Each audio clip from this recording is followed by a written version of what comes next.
something that we all understand. I mean, payments is the key initiator for any business to get in, whether I receive payment or I have to give payments.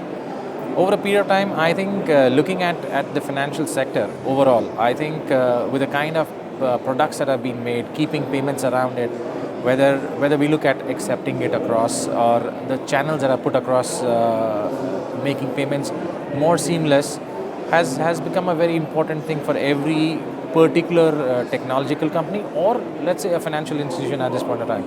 Most of the products are built around how it would help them or benefit them financially across it.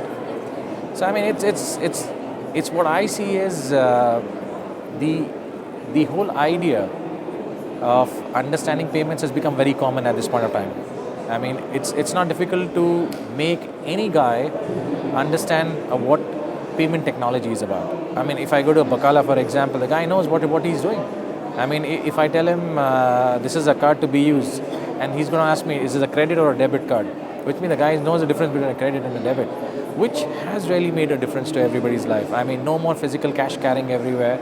Use a card. You might have to give a little bit of it, which the guy actually negotiates now. We always say that every Bakala guy is a CEO by himself, so the guy knows how to do business. So payments is a key factor that they all get in with. And I think that's where all financial institutions are now working them with products that actually give them some benefit across. I think if I look at retailers principally, I mean, whether it's retailers or oil and gas or whichever industry is it, I think they're trying to make more and more channels by which you can pay. Whether I look at a petrol station, I mean, as many options are given to you to pay. It's a wallet, or it's a closed loop platform, or it's a loyalty, or it's a gift card or a prepaid card. That comes from an oil and gas where an average spend by a person in a week is about 120 dirhams on a fuel that he does. Or I go back to a small-time grocery, which is now upgrading its skills by not just having a POS terminal and an ECR. The guy has moved into an Android-based POS. So I think the understanding is very clear with these guys that they want to have more and more channels. So I mean, I see a grocery close by to my house. The guy says, you can actually go on my website and order things. Why do you want to come here? And I mean, the guy is not even literate, but the guy talks e-commerce. He says, pay online and I'll come and deliver with you. So that's where all the understanding is actually coming in place. And people want more and more channels to get paid. I mean, at the end, it's a service. If I allow you to if I give you a better service, you actually come on my platform.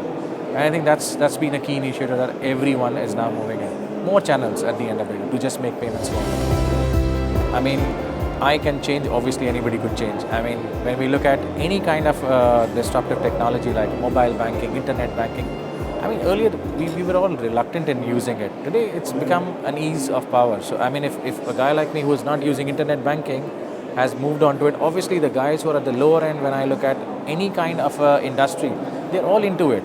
I mean, I go to a retailer and he says, I'm going to make you payment online through your account. Just give me your account number, which is like, I would still love to give a check, but the guy will say, I'm going to do an online payment. So that's where everything has changed over a period of time. But I mean, if you really look at it, everybody's talking blockchain, Bitcoin. I mean, I don't know how far that goes in.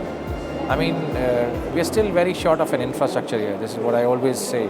Without an infrastructure, nothing works in. Everybody talks about blockchain, which is the happening buzzword at this point in time. I don't know how many of them can actually do that. But I mean, I still feel that the previous technologies where multiple channels like mobile and etc. were already in it, if that gets the popularity, then the other stage is there. So for me, everything is the same what was there last year. But if you look at the focus has been pretty much on the retail segment here. Because that's one place, whether the economy is good or bad, you still go to a retailer. I mean, I still need to go to Carrefour to buy my bread and butter.